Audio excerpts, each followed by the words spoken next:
Legends of Hollywood, Vivien Leigh and Hedy Lamarr at first glance, and a certain angle, can seem very similar. Even the internet confuses them, often giving one for the other. The actresses do indeed have similarities, and not only external. They tried out for the role of Scarlett in Gone with the Wind, but the role went to Vivien Leigh. Golden Hollywood actress Hedy Lamarr lived an amazing fate, which incredible events will surpass any Hollywood scenario.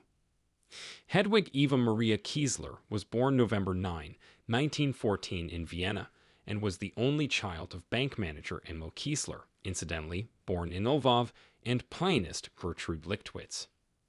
She was the only desired and favorite child in the family, inheriting from her mother not only refined, bright appearance, but also artistic talent. The girl passionately dreamed of trying herself on stage, only not musical, and the theater. Having received an education in one of the best private schools, Hedy practiced music and dance. "From the very beginning, I knew that I would be an actress," said Hedy. Her father didn't want to hear anything about it, and then she simply ran away from home. In her class, classical music was considered a noble occupation, but the theater, or worse, the cinema, the domain of fallen women. 16-year-old Hedy entered the theater school, where she noticed the German director Max Reinhardt. A recognized innovator in the European stage art, Max was relentlessly in search of new stars. With his pitch, her career began. Hedy made her debut in the German movie The Girl in the Nightclub in 1930. She played several unremarkable roles, and then an unprecedented scandal broke. 19-year-old Hedy starred in the movie Czech director Gustav Mahady, Ecstasy, where there was a scene of a young actress bathing in a forest lake. The movie was banned in numerous countries, in others it was shown in a censored form. It was this movie was the cause of interest in the young actress Austrian millionaire, arms manufacturer Fritz Mandl. Mandl completely lost peace and literally became obsessed with the girl. Being in the top 3 richest people in Austria, he did everything possible to make the beauty drew attention to him. Expensive gifts, flowers, jewelry, dinners in luxury restaurants, and marriage proposal. Fritz was 14 years older, but Hedy was not embarrassed by the age difference. Her parents, shocked by the scandal surrounding the movie, demanded Hedy's return to the family, and marriage seemed to be her salvation. A few months passed and Hedy realized how much she was wrong, hastily married. Her husband tormented her with jealousy scenes, controlled her every move, and tortured her with nagging. From the outside, Hedy's life in Salzburg Castle, surrounded by servants, jewelry, and outfits, could seem serene. For starters, Friedrich tried to buy out all copies of Ecstasy from the Austrian rental, and then she forbade to star in the movie. She traveled with her husband to his factories and even attended production meetings. Partners calmly discussed their business, not paying attention to the wife of a factory worker. After all, can any actress to understand what such serious gentlemen argue about? Meanwhile, the girl, for lack of other intellectual entertainment, listened to everything that was said at the meetings and delved into technical issues. Her knowledge of mathematics, education, and inquisitive mind allowed her to understand the essence of the conversations. Soon Hedy realized that for her husband she was just another profitable acquisition, like a prestigious car or a thoroughbred horse. Mandl bragged beautiful wife in front of business partners and high society. It got to the point that she was afraid to be alone with him, and from his voice alone she began to shake. From his touch, she spent hours scrubbing her body with a washcloth locked in the bathroom. It is not known how long she would have tolerated it if Friedrich did not begin to actively express sympathy for the fascist regimes gaining popularity in Europe.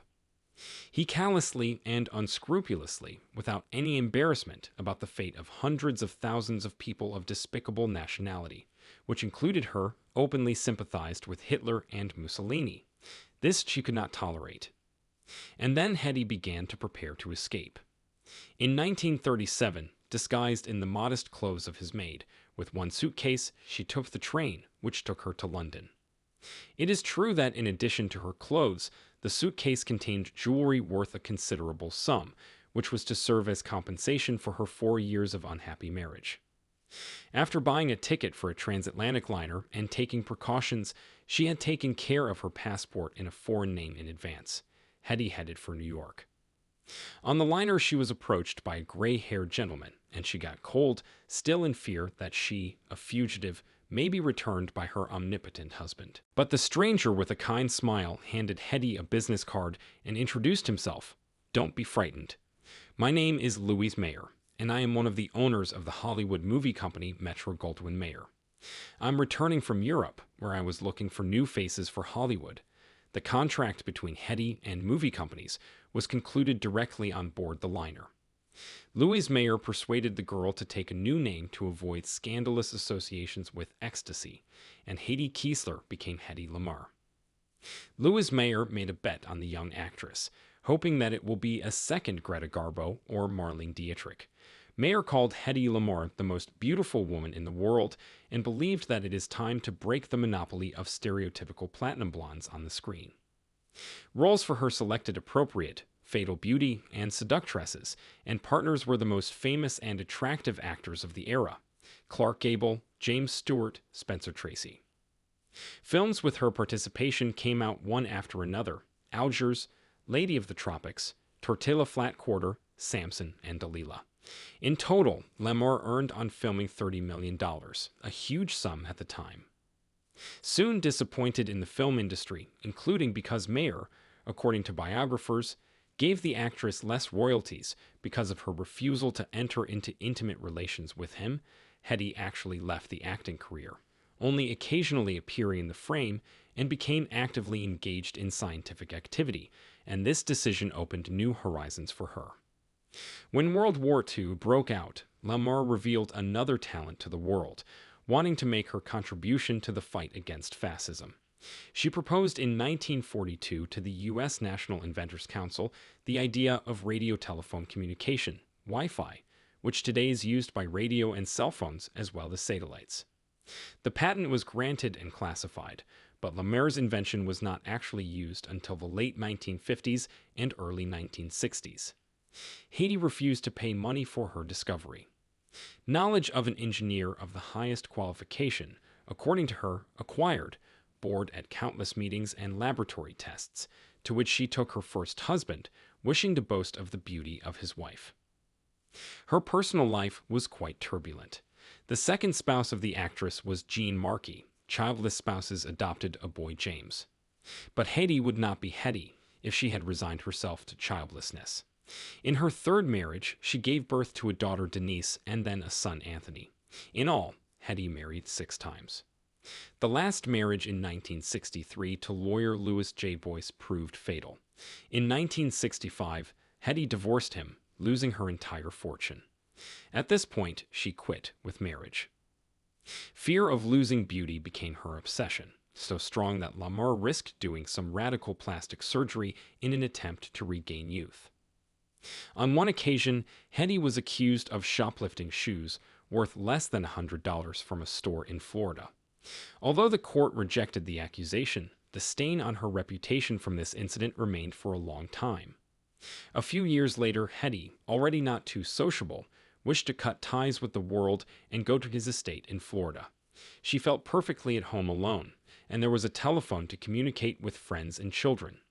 To her daughter, Denise, Hedy said, "Being a glamorous beauty is easy. All you have to do is not change and look silly. But beauty goes away no matter how hard you try. It's the smarts and the things you do that stay." She lived a long life. In her 86th year, Hedy Lamarr passed away on January 19, 2000, and the actress' birthday on November 9 is Inventor's Day in Germany, Austria, and several other European countries. In 2014, Hedy Lamarr's name was immortalized in the U.S. National Inventors Hall of Fame.